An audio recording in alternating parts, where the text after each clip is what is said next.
ये जो देश 9 सालों में जो हमारी सरकार है, खास करके केंद्र सरकार जो है, उसके ऊपर ये जिम्मेदारी थी कि उस संविधान की आत्मा को बचा करके रखे, लेकिन उन्होंने ये नहीं किया। उन्होंने आज ऐसा कर दिया कि एक भाई को दूसरे भाई के खिलाफ लड़ा दिया, एक जात को दूसरी जाति के खिलाफ खड़ा कर दिया, एक धर्म को दूसरे के खिलाफ खड़ा कर दिया। मणिपुर पर मोदी जी कंप्लीटली फेल रहे हैं, मेवात के मसले पर जो है मोदी जी फेल रहे हैं, रोजगार के मसले पर मोदी जी कंप्लीटली फेल है, आदिवासियों की सुरक्षा के मसले पर, महिलाओं की सुरक्षा के मसले पर आप देखेंगे तो पाएंगे मोदी जी कंप्लीटली फेल है। देश में महिलाओं के खिलाफ, दलितों के खिलाफ और आदिवासियों के खिलाफ सबसे ज्यादा अत्याचार अगर हुए तो इसी टाइम फ्रेम में हुए हैं, और वो अत्याचार कम नहीं हो रहे, वो लगातार बढ़ रहे हैं। ये हो सकता है कि उनके लिए अमृतकाल हो, लेकिन ये इस देश के आदिवासियों के लिए, दलितों के लिए, पिछड़ों के लिए, महिलाओं के लिए ये विनाश काल है।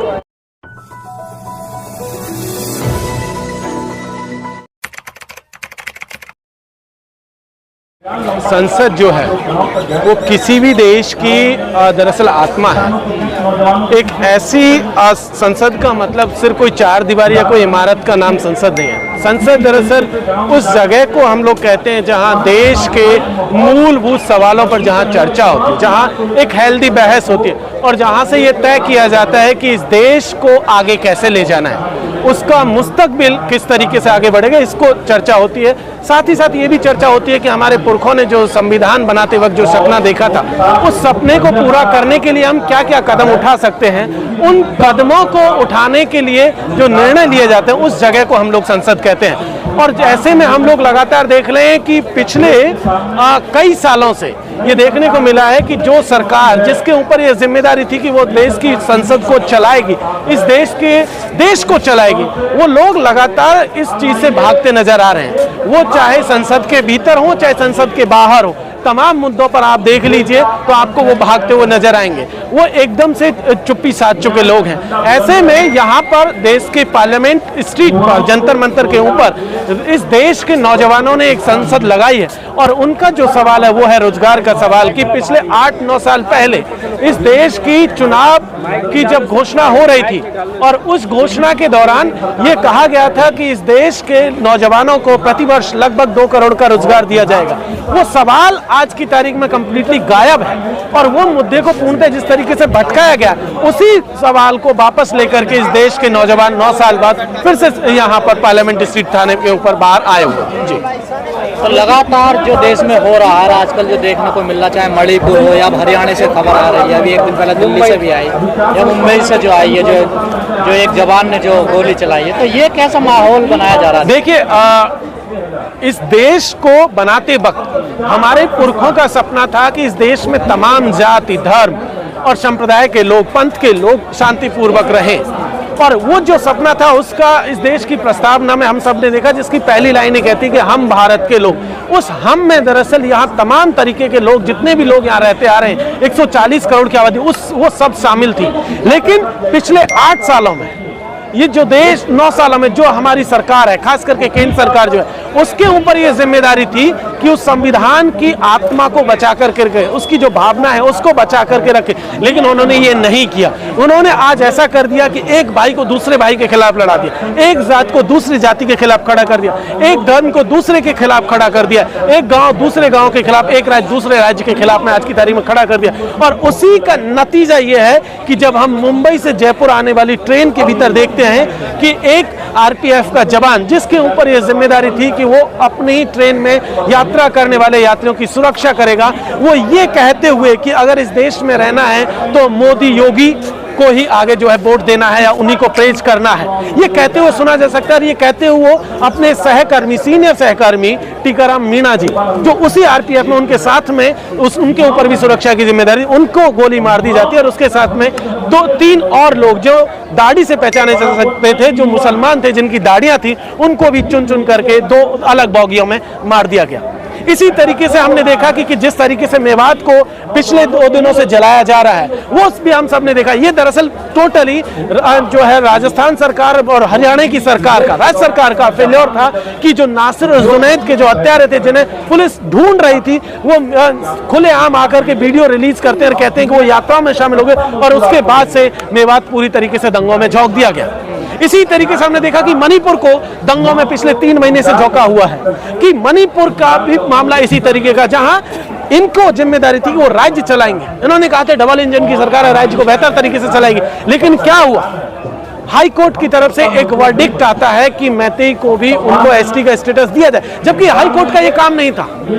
रिजर्वेशन देना किसी भी कम्युनिटी को या उसका छीनना इस देश की पार्लियामेंट का और उसके बाद इस देश के प्रेसिडेंट का काम था। लेकिन हाई कोर्ट की तरफ से एक जो है जजमेंट आता है, उस जजमेंट के बाद से राज्य सरकार लॉ एंड ऑर्डर को जो है कंट्रोल करने में, जो कानून व्यवस्था उसको बनाए रखने में फेल होती है, और उसका नतीजा ये निकला कि वहां पर लगातार हिंसा जारी है। लाखों लोगों को अपने घरों से छोड़ करके दूसरी जगह जाना पड़ा, जंगलों में लोग रह रहे हैं, महिलाओं को नंगा करके परेड कराया जा रहा है, नौजवानों की हत्या हो रही है, वो चाहे किसी भी हिस्से से हो रही हो, चाहे मैतेई की तरफ से हो रही हो, चाहे मैतेई के लोग मर रहे हो, चाहे कुकीज और जोज के लोग मर रहे, जो भी मर रहे, लेकिन ये तो कानून व्यवस्था का मसला था ना, ये तो जिम्मेदारी राज्य सरकार की थी कि वो लॉ एंड ऑर्डर को मेंटेन करती। और लेकिन बेशर्मी इसमें क्या है, बेशर्मी इसमें यह है कि राज्य सरकार केवल इस मामले में फेल ही नहीं रही।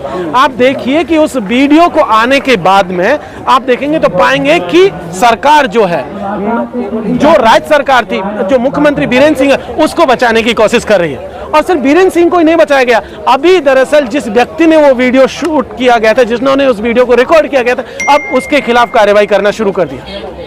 दरअसल ये तो एक तरीके से ये समझिए कि अगर आप अपनी खिलाफ जो अत्याचार हो रहा है उस पर आवाज उठाएंगे तो उस पर भी आपके खिलाफ मुकदमा हो सकता है। उसमें हो सकता है कोई इंडिपेंडेंट व्यक्ति हो सकता है, मीडिया का साथी हो, अगर वो कोई इस तरीके की खबर करेगा तो हो सकता है अगले दिन आपके ऊपर भी मुकदमा हो सकता है। पर मोदी जी तो युद्ध रुकवा देते हैं, तो यहाँ क्यों नहीं रुकवा पाए? देखिए, वो ठीक है, उनके अपने लोगों के लिए अच्छा लगता होगा उनको कि वो एक इस तरीके की स्टेटमेंट जारी करके, लेकिन देखिए हमारा जो सवाल है वो ये है कि मोदी जी को इस देश को चलाने की जिम्मेदारी थी। अगर वो देश युद्ध रखवा सकते हैं और तमाम जो भी चीजें वो कर सकते हैं, वो हो सकता है वो करते होंगे, लेकिन हम ये कह सकते हैं कि मणिपुर पर मोदी जी कंप्लीटली फेल रहे हैं। मेवात के मसले पर जो है मोदी जी फेल रहे हैं, रोजगार के मसले पर मोदी जी कंप्लीटली फेल है, आदिवासियों की सुरक्षा के मसले पर, महिलाओं की सुरक्षा के मसले पर आप देखेंगे तो पाएंगे मोदी जी कंप्लीटली फेल है। सफल कहां पर है? जो मीडिया दिन रात इतना गुणगान गा रहा है वही सफल है। उसी टीवी चैनल, वो जो बॉक्स है टीवी का, उसी के भीतर सफल है।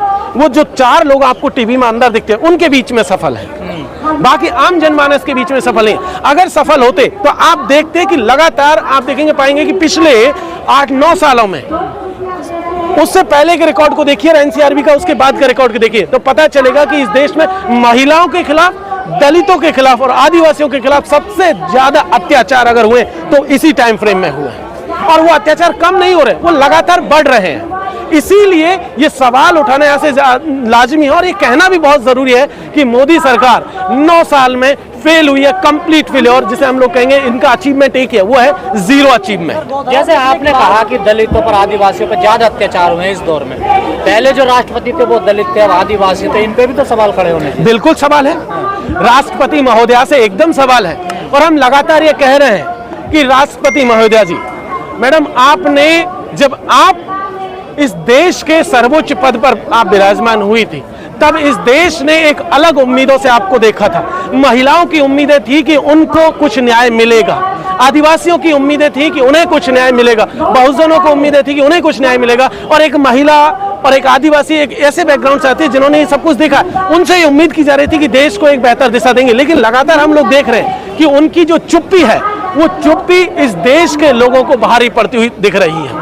उन्होंने जिस तरीके से, हाँ ये लगातार वो भी सवाल उठा रही है कि उन तक सवाल पहुंचते नहीं है, उन तक जो है चिट्ठियां नहीं पहुंचती, वो खुद अपनी तरफ से सवाल, एकदम हो सकता है कि वो सही कह रही हो, और हम तो मानते हैं कि अगर इस देश का राष्ट्रपति, हम तो ये मान के चलते हैं कि अगर इस देश का राष्ट्रपति ये बात कह रहा है कि उन तक चिट्ठियां नहीं पहुंच रही, तो हमारे लिए तो ये सच की बात है, हम तो मानेंगे कि हाँ राष्ट्रपति सही कह रही है। और ये अगर बात सही है तो सच में शर्मनाक बात है। वो कहते हैं अमृतकाल है, ये आजादी का अमृत महोत्सव है। ये हो सकता है कि उनके लिए अमृतकाल हो, लेकिन ये इस देश के आदिवासियों के लिए, दलितों के लिए, पिछड़ों के लिए, महिलाओं के लिए ये विनाश काल है। क्या गोधरा सर, गोधरा होने के बाद क्या मोदी के सपनों का भारत जो है, यही उम्मीद की जा सकती है, यही है? देखिए, मोदी के सपनों का भारत कैसा था उन्होंने तो कोई भी बताया नहीं, लेकिन आरएसएस के सपनों का भारत लगातार मार्केट में चलता रहा, लगातार वो उस बात की बात करते रहे, लेकिन वो आरएसएस के सपनों का भारत दरअसल इस देश के संविधान के खिलाफ बात है। वो इस देश की आत्मा को तोड़ने वाली बात। वो चाहते हैं कि इस देश में सिर्फ एक ही धर्म के लोग रहें, एक ही जाति के लोग रहें। हम सब लोग जानते हैं कि एक परिवार में भी जो तमाम लोग रहते हैं वो भी एक जैसे नहीं होते, सबकी पसंद नापसंद भी एक जैसी नहीं होते। ऐसे में ये जो कहना कि एक तरीके के लोग हों, एक जाति के लोग हों, एक ही पार्टी, एक ही विचारधारा के लोग हों, ये पॉसिबल नहीं है। और इसी क्योंकि हमारी तो खूबसूरती इसी बात में थी, विविधता में एकता वाली, यही तो हमारी थी, यूनिटी इन डाइवर्सिटी। उसी को दरअसल आरएसएस खत्म करने पर तुला हुआ और उसी प्रक्रिया में हम लोग लगातार देख रहे हैं। मेवात में जो हो रहा है, मणिपुर में जो हुआ, सीधी मध्य प्रदेश में जिस तरीके से पेशाब कांड हुआ, या फिर और तमाम जगहों पर जो देख रहे हैं वो सब उसी दिशा में चल रहा है। एमपी एमएलए वो खुलकर क्यों सामने नहीं आ रहे इस पूरे मामले? नहीं आएंगे। आप देखिए तो पता चलेगा कि लगातार इस देश में पार्टियों ने दरअसल अपने लिए पिट्ठू तैयार किए हैं। एक तरीके से उन समाजों से दलाल किस्म के लोगों को लिया और वो लोग दरअसल उनकी वफादारियां अपनी पार्टियों को लेकर के हैं, उनकी चिंताएं अपने टिकट को लेकर के, अपनी जीतने और हारने की सिचुएशंस को लेकर के। इसलिए वो कभी आदिवासियों के पक्ष में, कभी दलितों के पक्ष में, कभी महिलाओं के पक्ष में आपको बोलते हुए नजर नहीं आएंगे। सर 2024 में क्या ये मुद्दे बनेंगे क्या? एकदम मुद्दा है।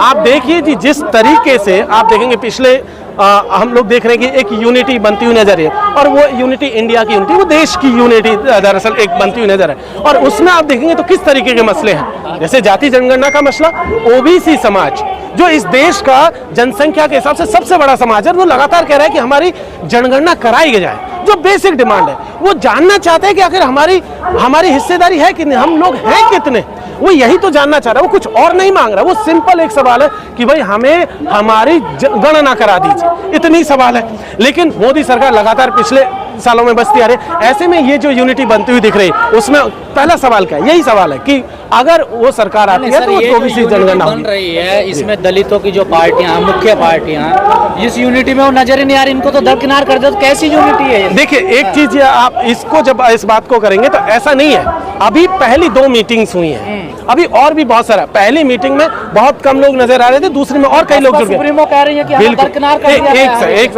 ये देखिए, ये अगर हम ये नहीं कह पाएंगे कि भाई बसपा सुप्रीमो जी जो कह रही है उनको क्यों नहीं बुलाया, क्या जो कॉम्प्लीशन, लेकिन एक चीज हम लगातार एक चीज हम देख रहे हैं, आप ये चीज अभी ये शुरुआत है।